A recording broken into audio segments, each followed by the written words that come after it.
Good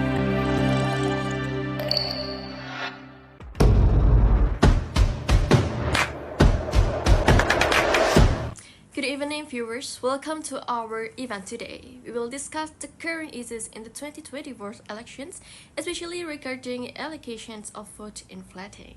We have news from a trusted source, CNN Indonesia. That's right, Moderator. According to a report by CNN Indonesia, there are allegations regarding vote inflating for presidential candidate number 2 in the 2024 election.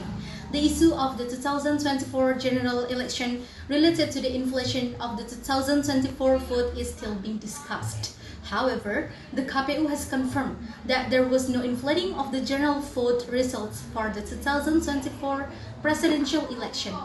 The KPU said that in the 2024 election, because there was an error in the recapitulation information system, or we say Sirekap application, there was no vote inflating.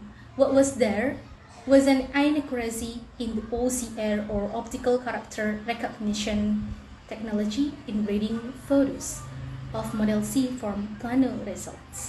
Yes, thank you for the news. Let's look at the video's opinion from Mr. Gibran and Mr. Anis. Thank you for the opportunity for letting me to speak. I would like to make a correction about the news.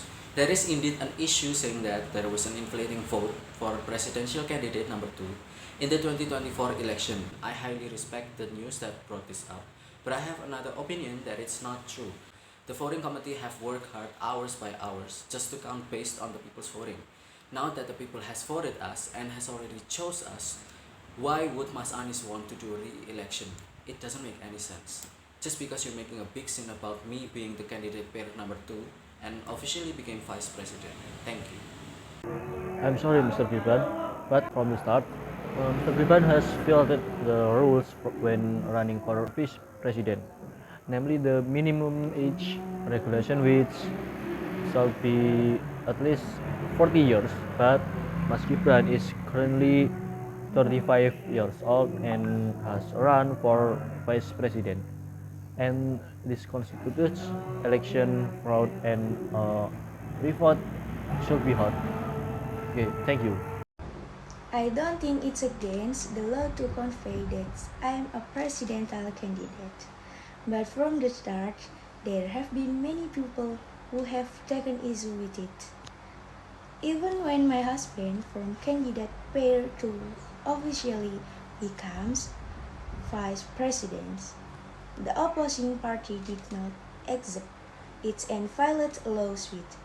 I think this is unfair. I hope there are correct steps to immediately resolve these problems.